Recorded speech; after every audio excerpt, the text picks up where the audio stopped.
حضرت البراء بن عازب رضی اللہ عنہ بیان کرتے ہیں کہ جس دن غزوہ احد میں ہمارا مشرکین سے مقابلہ ہوا، نبی صلی اللہ علیہ وآلہ وسلم نے تیر اندازوں کا ایک لشکر بٹھا دیا تھا اور ان پر حضرت عبداللہ بن جبیر کو امیر مقرر کر دیا تھا اور فرمایا تھا کہ تم اس جگہ سے نہ ہٹنا، خواہ تم یہ دیکھو کہ ہم ان پر غالب ہو گئے ہیں، اور تب بھی تم یہاں سے نہ ہٹنا، اور خواہ تم یہ دیکھو کہ وہ مشرکین ہم پر غالب ہو گئے ہیں، تب بھی تم اپنی جگہ سے نہ ہٹنا اور ہماری مدد کے لیے نہ آنا۔ جب ہمارا مقابلہ ہوا تو کفار شکست کھا گئے، حتیٰ کہ میں نے دیکھا کہ ان کی عورتیں پہاڑوں کی گھاٹیوں میں دوڑ رہی تھیں اور انہوں نے اپنی پنڈلیوں سے اپنا کپڑا اٹھایا ہوا تھا اور ان کی پازیب ظاہر ہو رہی تھی۔ تو جن تیر اندازوں کو رسول اللہ صلی اللہ علیہ وآلہ وسلم نے کھڑا کیا تھا وہ کہنے لگے مال غنیمت ہے، مال غنیمت ہے۔ حضرت عبداللہ بن جبیر نے کہا تم کو رسول اللہ صلی اللہ علیہ وآلہ وسلم نے تاکیداً نصیحت فرمائی تھی کہ تمہیں یہاں سے ہٹنا نہیں۔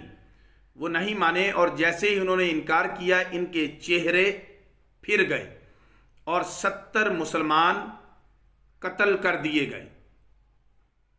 اور ابو سفیان نے بلند آواز سے کہا کیا قوم میں سیدنا محمد صلی اللہ علیہ وآلہ وسلم ہیں؟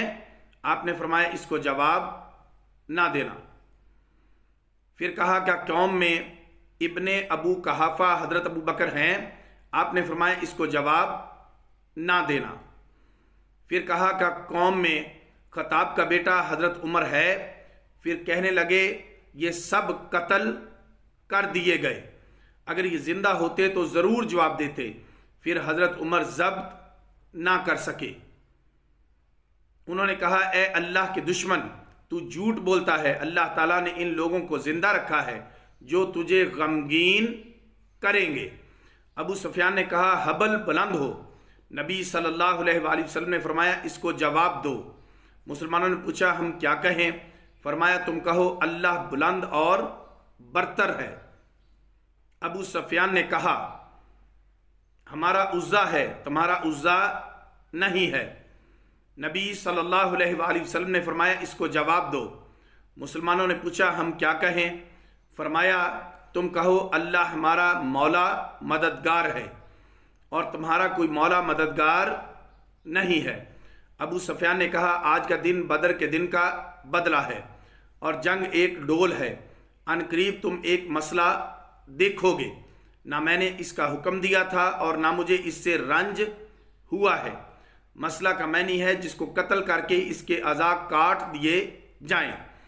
اگر یہ اعتراض کیا جائے کہ جنگوں میں شکست ہونا اگر اللہ تعالیٰ کے عذاب کی علامت ہے تو اگر جنگ بدر میں کفار کو شکست ہوئی تھی تو جنگ احد میں مسلمانوں کو شکست ہوئی، تو جو عذاب کفار پر آیا تھا وہ عذاب مسلمانوں پر بھی آیا۔